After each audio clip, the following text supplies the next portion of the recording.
Hey there friends, it's Carly and welcome to the first episode of our little library Up Late, where we cozy up and read the first chapter of a novel.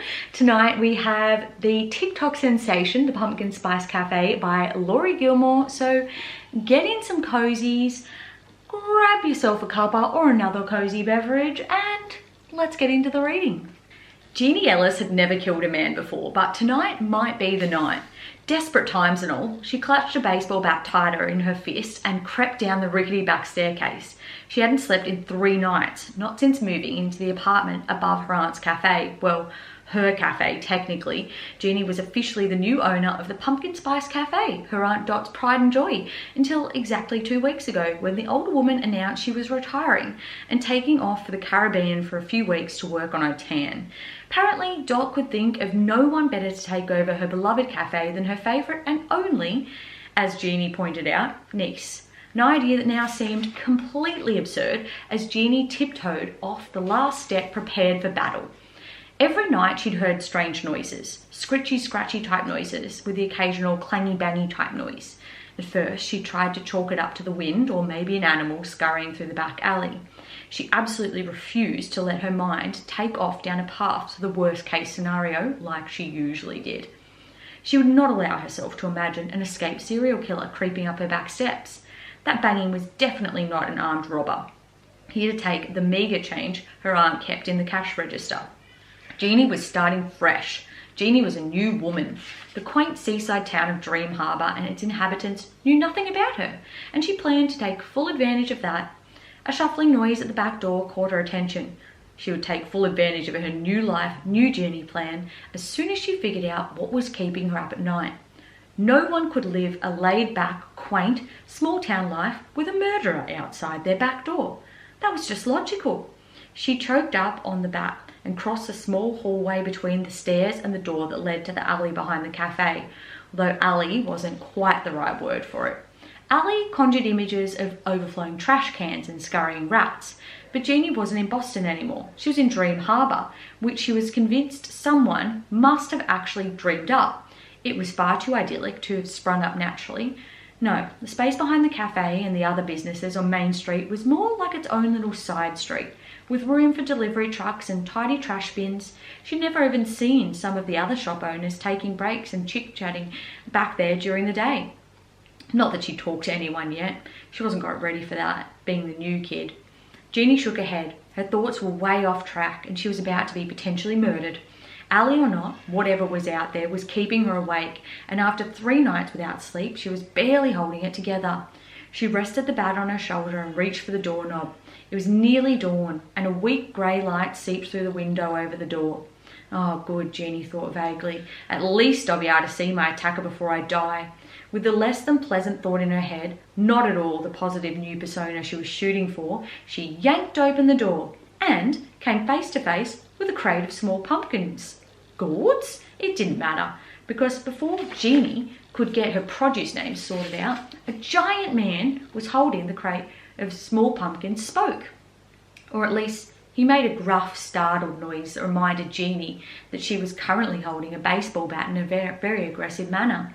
She nearly dropped it to her side, but then she remembered this was still a large, strange man. Gourds or no gourds, she probably shouldn't let her guard down just yet. "Who are you?" she asked, keeping one hand on the door in case she had to slam it in the mysterious pumpkin man's face. His dark eyebrows rose a fraction of an inch, as though he was surprised by her question. "Logan Anders?" he said, as though that would clear things up for her. It didn't. "And what are you doing in my back alley, Logan Anders?" she asked. He blew out a frustrated-sounding breath and shifted the crate in his arms. It was probably heavy, but Jeanie would not compromise her safety just because this man was the picture of autumnal bounty with his crate of vegetables and his worn flannel shirt and thick beard. Her gaze lingered on his face for a beat longer, so she could pick him out in a lineup, she reasoned. She might need to know that above his beard was a long straight nose and ruddy cheeks. The police officer might ask her if he had lashes for days, and the answer would be yes. It might be out of the utmost importance to the investigation to know that even in the dim light of the morning she could see that his eyes were a devastating blue. It's Thursday. Jeanie blinked. Did the day of the week have something to do with why this man was here keeping her awake? And you've been keeping me up since Monday, she said. Now it was Logan's turn to look confused. I just got here. He shifted the crate again, his forearms flexing under the strain. It really must be heavy, but he hadn't made any move to come in or set it down. Well, I'd been hearing strange noises all week, and I tried to pretend it was just the wind or a raccoon or something. Then I started thinking, that's probably what other people tell themselves right before the killer bursts through the door. Logan choked a little, his eyes going wide. Killer? Jeanie felt her cheeks heat up. Maybe she'd let her imagination get the best of her. Or something. Her voice trailed off. She wasn't really sure what to say to this strange man who seemed to be equally at a loss. So what are you doing here? She prompted. Right, I deliver produce every Thursday? He nodded toward the box of said produce. Jeanie winced. The produce delivery, of course. Aunt Dot had told her so many things in the day before she left, and Jeanie had written none of it down. Cafe had been closed since she'd got here, and she still hadn't wrapped her head around everything that needed to be done. Thankfully, Norman, the cafe's longtime manager, was here to help. He assured her they'd have the cafe up and running by the weekend. Logan shifted the box again, the heavy box he was still holding. So sorry. Jeanie stepped back and swept her arm toward the cafe. Come in, we'll find a place to put those, pumpkins? Logan hesitated in the doorway, his gaze shifting between Jeanie and the bat, still poised over her shoulder. Gah, sorry, I won't hit you on the head, I promise. She tried to give him a reassuring smile, but it didn't seem to help. He still hovered in the doorway. I'm really sorry. I assumed you were a murderer. It's nothing personal. I just haven't slept in 3 nights and something's been making noise down here, I swear. And I'm still trying to wrap my head around this whole cafe inheritance thing. Logan stared at her, a hesitance still in his eyes. Crap. She'd probably already scared him. Jeanie had been called intense on more than one occasion throughout her life.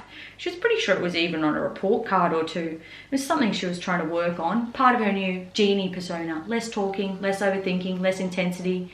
She took a deep breath and blew it out slowly. Cafe Jeanie was calm, chill, just your friendly neighbourhood coffee shop owner, ready with a smile and your favourite drink. Not her theories on who or what was trying to kill her on any given day, or the latest in ice cap melting news, or the 18 things she had to get done later today. She tried to channel Aunt Dot's free spirit vibes, even as she wished the woman had been slightly less laid back and had actually left her more explicit directions. She attempted a gentler, sweeter smile. It felt strange on her face. Please come in, that must be so heavy. Logan gave a slight nod in acknowledgement. I usually leave it out here. Oh, so it wasn't her monologue scaring him away. She just interrupted his usual operating procedure. She understood very well how that could throw a person off. When her favourite coffee place on the corner was closed for a week, she could barely function, and it wasn't for lack of caffeine. There was no shortage of coffee shops in the city, but none of them were hers. She'd been in a bad mood all week. Her smile this time was genuine. Well, you're here now and I'm awake. How about a cup of coffee? And that is the end for chapter 1. If you enjoyed the start of this book and want to continue your reading, I'll leave a link down below to some place you can buy it online, or better yet, why not hit up your local library and check out and see if they have it. If you like this video, make sure to give it a thumbs up and don't forget to subscribe down below. There will be a If you like this video, make sure to give it a thumbs up and don't forget to subscribe down below. There will be an Our Little Library up late coming to you every single week.